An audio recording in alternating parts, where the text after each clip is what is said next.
That means global business is experiencing more friction as it expands into different jurisdictions.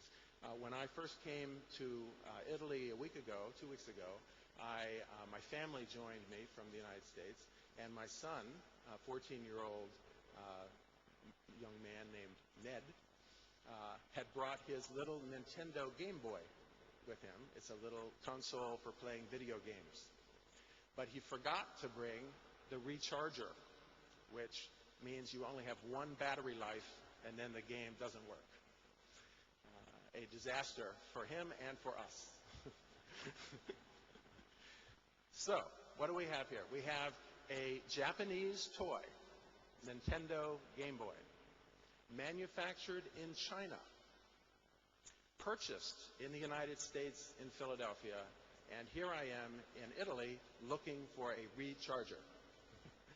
And I found one in 20 minutes with a special plug already for Italian electronic plugs, and it also was manufactured in China. So this is just a simple example. In the newspaper this morning, Sony Music is a Japanese company trying to merge with BMG, music company from Germany. And who do they need to give them the blessing for this? The European Union Competition Commission, which maybe looks today like they will get permission. But even if they get permission from the European Commission, they still must go to the United States and get permission from the the Justice Department of the United States. So this is the world we live in. No one can do business without being able to maneuver successfully in the jurisdictions of the whole world. This, of course, is also very, very difficult for us all. We have, even in the United States, still disputes on whether Mexican trucks can come in to the United States. Just last week, the Supreme Court of the United States said, yes, America has to let the trucks from Mexico drive into the United States. The American trucking unions were against this, but now they've lost. So we have one more step in integration in the United States. In Europe, you have the Eurozone.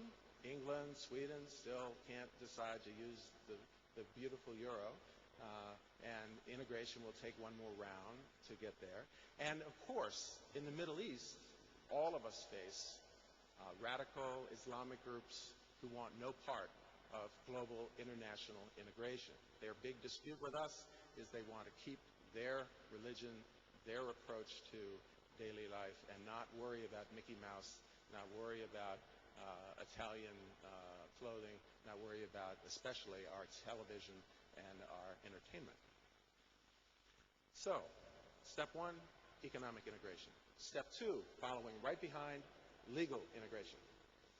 And that brings us to international arbitration, European Union, Constitution, the United States, North America Free Trade Agreement, the World Trade Organization, all of which can now overcome national law in a way that's very disturbing in some sense, and also very frees us all in another sense, because it keeps us from these sort of local protectionist impulses and makes the global economy grow. Now, all of these things have led us to a more demanding business environment. We need, in a way we didn't need 25 or 30 years ago, deal makers who can bridge cultures, negotiators who can understand the global environment in which business has to be done. We need lawyers who can make deals work in several jurisdictions, not just one. And it's not enough just to know one area of law, one country's law. You need to understand several different areas of law. We need dispute resolution options which can preserve relationships rather than destroy them. And that is the impulse that brings us to mediation and conciliation. These global business interests have every interest in being able to dispute with one hand and continue to do business on the other. It isn't like the old days when a litigation was the end of a business relationship. Litigation is now just a stage, another episode in an ongoing business relationship.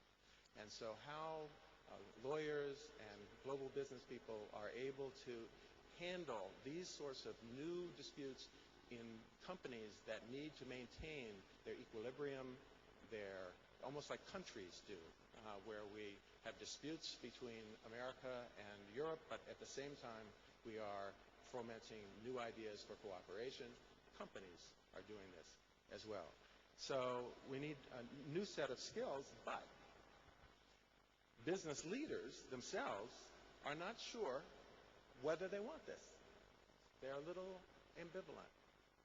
On the one hand, they want a dispute system which is more creative, but on the other hand, they want a system where the other side admits they were wrong and we were right. On the one hand, they want a legal answer so that there's certainty, but at the same time, they want a business solution that works so that everybody can continue to make money. Please give us alternative dispute resolution, but don't make us come to the mediation. We're too busy. Getting the business decision makers to participate in these processes, not the easiest thing in the world.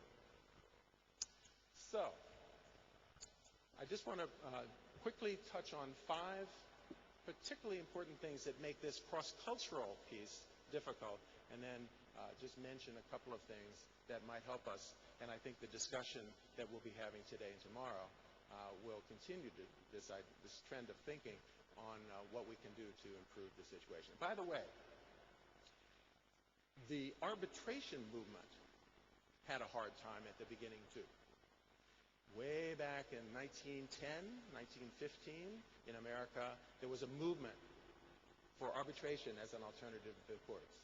It took 15, 20, 25 years before we even passed a statute in the United States, the Federal Arbitration Act, which permitted arbitration. When did it get passed? In 1925. Why did it get passed? Because the legal profession decided it was better to own it than to have someone else own it. And that will happen here. When the legal profession decides that mediation and structured settlements are a skill and something that the legal profession can uniquely bring competence to, and it won't be non-lawyers doing this, the legal profession will do it, then that will be the time when it will take off. Because you need the cooperation of the legal professionals to make these processes work. Anyway, the 5 differences. Language. To negotiate, to mediate, you need to understand each other. And so competence in language, very, very important. First difference and difficulty in doing these processes in an international environment. We think the problem is English and everything else.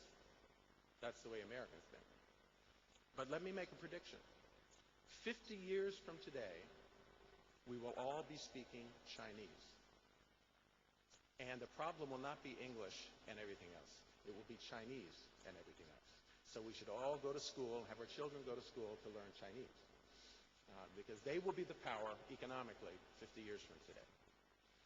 Second, culture and custom. In order to do negotiations and mediations, you have to trust. You have to make interpersonal connection. And without understanding the culture and custom of the individual and companies that you're dealing with on the other side, that trust is very difficult to achieve.